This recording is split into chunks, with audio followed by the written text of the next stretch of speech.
Vous avez sans doute déjà entendu Damn les gens, j'espère que vous allez bien, c'est Thibaut InShape. C'est un plaisir de vous parler aujourd'hui. Thibaut InShape a conquis son audience par sa fraîcheur, son dynamisme et son énergie. Par un ton qui détonnait totalement de l'environnement dans lequel il évoluait. Mais surtout par des gimmicks énormes et sèches qui se sont répandus dans tout YouTube. Et surtout n'oubliez pas que vous êtes les meilleurs. Mais Thibaut InShape, ce n'est pas que ça. C'est aussi un entrepreneur, gérant de sa propre salle de sport, gérant de sa propre marque de compléments alimentaires et gérant de sa propre marque de vêtements. Thibaut InShape, c'est surtout 8 putains de millions d'abonnés. Et ça, c'est énorme. Et sec? Ta gueule? Il a réussi à rajeunir l'image de la musculation qui ressemblait plutôt à ça.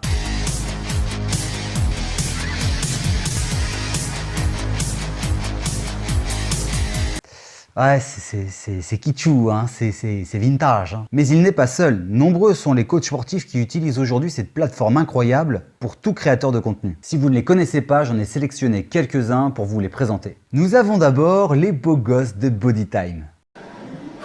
Jimmy, c'est la crise. J'ai pas de gazelle pour ce soir. Faut un truc. Je lève quelqu'un.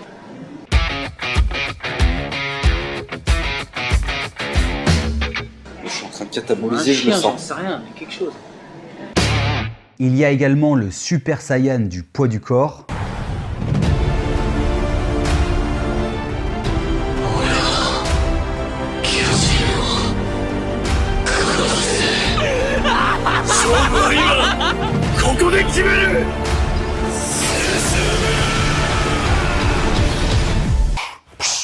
Salut mon Saiyajin, ou plutôt mon Kyojin. La présentation était un peu longue, mais je trouvais que, comment dire, elle valait le détour. Et puis, on a le professeur, l'intellectuel du muscle. Amis, salut à tous, c'est Nassim, j'espère que ça va. Vous l'avez vu dans le titre, vous l'avez vu sur la miniature.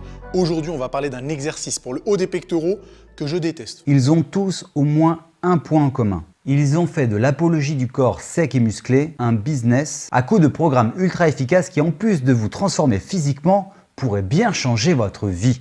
Ouais, bien sûr.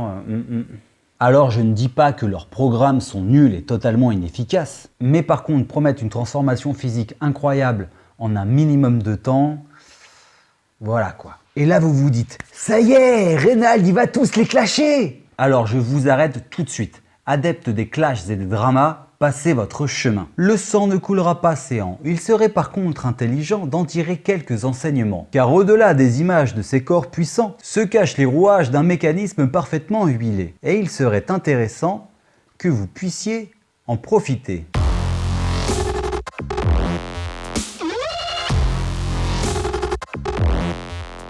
Avant de continuer, je voudrais vous faire remarquer quelque chose. Il y a un petit bouton abonner avec une petite cloche qu'il faut juste cliquer dessus. Ça vous permettrait d'avoir mon contenu de façon instantanée quand il sort. Et ça, c'est quand même vachement bien. Je voulais préciser avant de développer ma pensée que je n'ai rien contre les personnes que j'ai citées juste avant. Au contraire, il y en a que j'apprécie beaucoup. Et puis, il faut leur reconnaître une chose. Ils ont quand même tous des corps de malades. Des corps qui ont demandé un gros travail. Et c'est bien ça le problème. Il faut énormément de travail pour arriver à leurs résultats. Et dans la société de consommation d'aujourd'hui, où tout doit être immédiat, quasiment instantané, on veut tout, le beurre, l'argent du beurre, le cul de la crémière. Dans une société où il faut jouir immédiatement, le travail est perçu comme une sorte de verrue, une pustule au milieu de notre visage qui nous gâcherait la vie. Et peut-être que parfois, vous avez la flemme. Peut-être vous vous dites que vous n'êtes pas assez prêt pour vous lancer dans cette nouvelle aventure. Pas assez compétent pour exprimer vos idées. Pas assez beau gosse ou belle meuf pour aborder cet homme ou cette femme. Ou peut-être tout simplement que vous avez abandonné des idées, abandonné des projets. Voilà, être parti dans quelque chose et puis au final vous avez trouvé ça trop dur et vous avez lâché l'affaire. Parce que vous n'avez pas le mental suffisant. Un mental puissant que les personnes du fit game ont. Cet état d'esprit qui a fait que eux ont réussi à se transformer, que eux ont pu monter leur business, que eux ont eu le courage de créer du contenu, que eux se sont lancés, tout simplement. Mais oui, mais eux, ils ont eu de la chance. Bullshit. Ils ont plus de motivation. Bullshit. Ils ont du talent. Grosse bullshit. Ils ont quelque chose que je n'ai pas. Bouh. Ah bah non, effectivement, ils ont quelque chose que vous n'avez pas. Et ce quelque chose en anglais, ça s'appelle le mindset. l'état d'esprit. Et si vous devez comprendre une seule chose, c'est que la transformation physique par le sport et notamment par la musculation demande un état d'esprit puissant, solide et constant. Et si vous voulez progresser, atteindre vos objectifs quels qu'ils soient, je vous invite à vous inspirer du Fit Game, car cela vous permettra de cultiver un état d'esprit à toute épreuve pour tout casser. Ou sinon, vous restez là sur cette vidéo, car je vais vous partager 15 principes fondamentaux applicables à tous les domaines de votre vie. Attention, je ne prodigue pas des conseils magiques, mais des processus qu'il vous faudra acquérir si vous voulez un jour parvenir à atteindre vos ambitions les plus idylliques.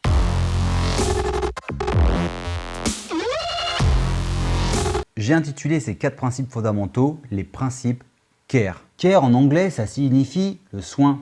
Et donc le principe CARE va vous permettre de prendre soin de vous. Mais pourquoi donc CARE? Eh bien le C, c'est le C de la constance, de la régularité. C'est faire malgré la flemme, malgré la fatigue, malgré le manque d'envie, malgré la motivation proche de zéro. Et pour faire le lien avec la musculation, c'est l'une des 5 règles d'or d'Alex de Bodytime. Règle numéro 3, l'assiduité. En musculation, celui qui atteindra ses objectifs, c'est celui qui ne s'arrêtera pas avant de les avoir obtenus. Ou tout simplement imaginez si vous avez un enfant, de ne pas donner le biberon à bébé parce que vous êtes trop fatigué, parce que c'est pas le moment, parce que vous êtes occupé sur une série de Netflix, ou tout simplement parce que vous avez la flemme de bouger votre cul du canapé. Bah non, malgré la flemme, vous allez donner à manger à bébé. Bah oui. Eh bien vous savez quoi, vos objectifs c'est la même chose. Votre vie c'est la même chose. Si vous ne les nourrissez pas, ils meurent. Le A, c'est le A de l'ambition. Mais pas l'ambition qui est là pour tout écraser, tout défoncer. Non, c'est l'ambition, votre propre ambition. C'est le fait de consacrer du temps à son projet, à son objectif. Faites-en une priorité mentale, malgré les doutes, malgré les peurs. Et pour faire vivre votre ambition, mais placardez-les partout. Vivez votre objectif, visualisez physiquement votre objectif. Mettez des photos de vos objectifs partout dans votre bureau, à votre travail, dans votre bagnole. Mettez des mots d'encouragement sur votre frigo, enfin peu importe. Il faut que vous bouffiez votre objectif H24. Le R, c'est le R de la répétition. Il va falloir faire, faire, faire et encore faire. N'arrêtez jamais. Plus vous allez faire, plus vous allez devenir doué dans ce que vous faites. Et enfin, le E, c'est le E de l'évolution. Faites évoluer vos objectifs. Rappelez-vous, dans l'épisode 3 que j'ai sorti sur le regard des autres, que vous trouverez quelque part par là, je vous parlais de la surcharge progressive. L'évolution, c'est exactement ça. Prenez vos objectifs, allez-y palier par palier et augmentez au fur et à mesure les difficultés. Plongez-vous dans l'inconfort. Faites-vous-en un style de vie. Si vous voulez vous forger un gros mental, un mental qui nâche rien, il vous faudra être régulier dans votre objectif, y consacrer une attention particulière, il vous faudra répéter les efforts et faire évoluer votre objectif en fonction des paliers que vous allez franchir. Bien, maintenant que vous avez la théorie, on va passer à la pratique.